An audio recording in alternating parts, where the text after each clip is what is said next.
Hey, thanks for joining us and signing up.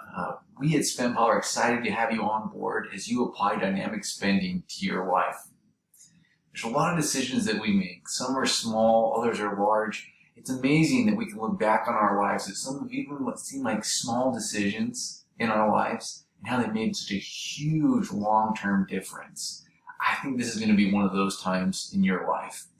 If there's two main things that I'm excited for you to get out of joining us, it's an added measure of confidence. As you get your finances in order, finances are tied to every part of your life, your needs, your wants. As you get that in order, you're going to be more confident in every aspect of your life. Just as importantly is peace of mind. A lot of people are worrying about their financial situation. Are they going to have to pay the bills? Are they going to be able to do the things that they want to do? SpendPal is going to help you have that peace of mind, making sure that things that are most important to you are covered, but that you still can put money towards other things that are more wants instead of just needs. How are we going to do this? It's the 8-day challenge. So there's going to be 8 steps that we're going to walk you through a series of videos and challenges, or what we could consider homework assignments. Now, this isn't going to take a significant amount of time, but it will take some effort. So I would block out, an hour or two a day for these next 8 days to work on applying the 8-day challenge to your life. Step 1 will be coming up with spending categories that are specific to you. Step 2, estimate savings. Now, as you put in your spending categories, a lot of that's going to be very personalized, but there are some components that we feel are so important that we're going to help everybody build them into their plan.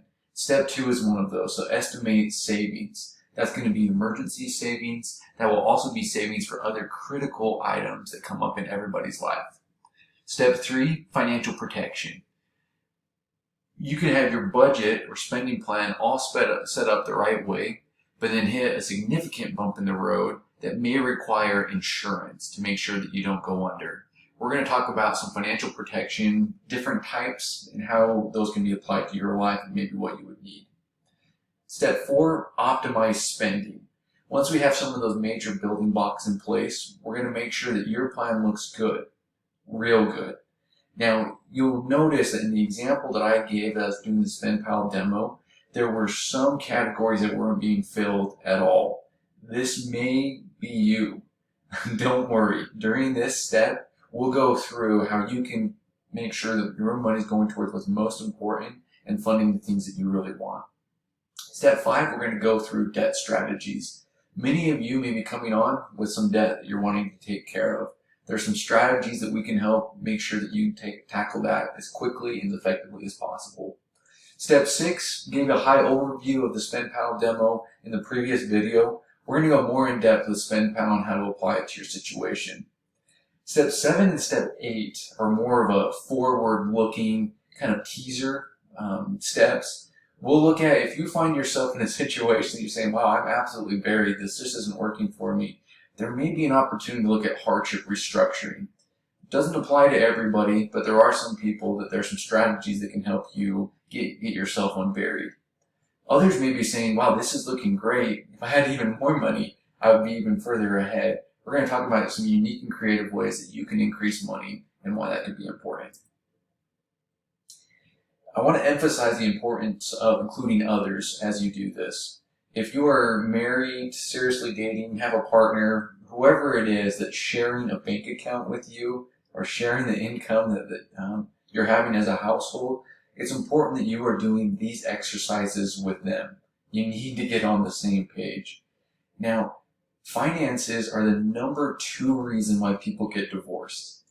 That means that oftentimes there's differing opinions or thoughts about what money is and what it should be used for. Get ready to have some of those conversations. As you go through your spending categories, know that there may be a little bit of compromise. We'll go into a little bit more detail there in the future. Also get your friends and family involved. As you're making changes in your life, it's important that people who are influencing you understand some of those changes that you are trying to make. And so they're a positive influence instead of just a distraction. I want to touch just 1 second on the money mindset. As people start going through and looking at spending categories, amount of money that they would want, it's easy to slip into the mindset that there's just not enough. But that is a false statement. Even people who, are the multi-billionaires of the world, they still have a decimal at the end of the amount of money that they have. We all do. And what's interesting is most people feel like they don't make enough money.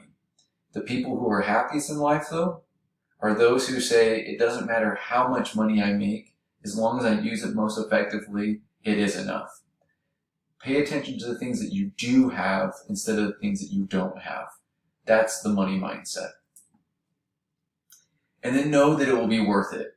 During these next 8 days, things may get a little bit messy. It's kind of like doing a remodel project. If you've ever done one of those, you get into the middle of it and sometimes you're thinking, oh my goodness, what did we get ourselves into? Things are kind of torn apart. It looks worse than it did originally.